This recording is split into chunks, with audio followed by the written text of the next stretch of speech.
উত্তরাখণ্ডের অলকানন্দা নদীর তীরে চামোলি জেলার গাড়ওয়াল পাহাড়ে অবস্থিত এই মন্দির সমুদ্রপৃষ্ঠ থেকে প্রায় 10,200 ফুট উচ্চতায় অবস্থিত। মন্দিরটি যোশীমঠ থেকে প্রায় 45 কিলোমিটার দূরে। কেদারনাথের মতনই শীত শুরু হতেই বন্ধ করে দেওয়া হয় বদ্রীনাথ মন্দিরের দরজা।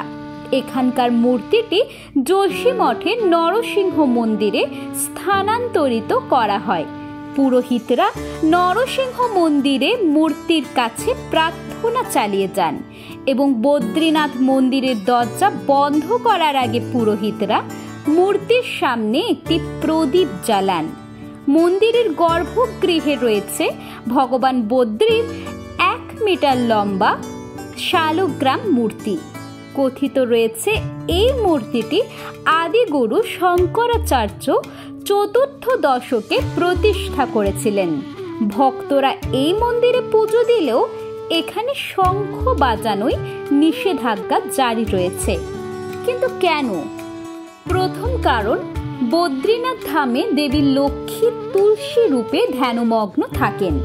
ধর্মপ্রাণ ব্যক্তিদের বিশ্বাস অনুযায়ী তিনি যখন ধ্যানমগ্ন ছিলেন তখন ভগবান বিষ্ণু শঙ্খচূর্ণ নামে এক রাক্ষসের বধ করেছিলেন।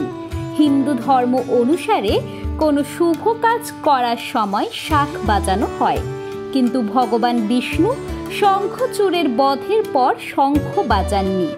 তুলসী রূপে ধ্যানমগ্ন দেবী লক্ষ্মীর একাগ্রতা নষ্ট করতে চাননি তিনি। সেই ঘটনা মাথায় রেখে আজও বদ্রীনাথের মন্দিরে শাঁখ বাজানো হয় না। দ্বিতীয় কারণ, প্রচলিত রয়েছে হিমালয়ে রাক্ষসদের আতঙ্ক ছিল একসময়। তাদের ভয়ে ঋষি মুনিরা মন্দিরে প্রবেশ করতে পারত না।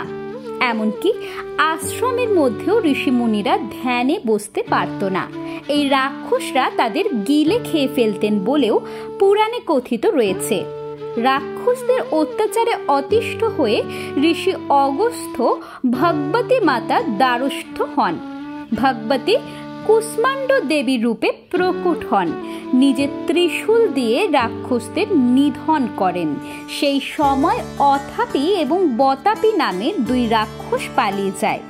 অতাপি মন্দাকিনী নদীতে ঝাঁপ মারে এবং বতাপি বদ্রীনাথের মন্দিরে একটি শঙ্খের ভেতরে আশ্রয় নেয়।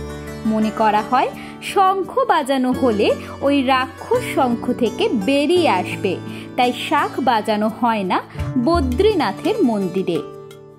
তৃতীয় কারণ, আধ্যাত্মিক কারণ ছাড়াও বদ্রীনাথের মন্দিরে শাঁখ না বাজানোর পেছনে রয়েছে একটি বৈজ্ঞানিক কারণও।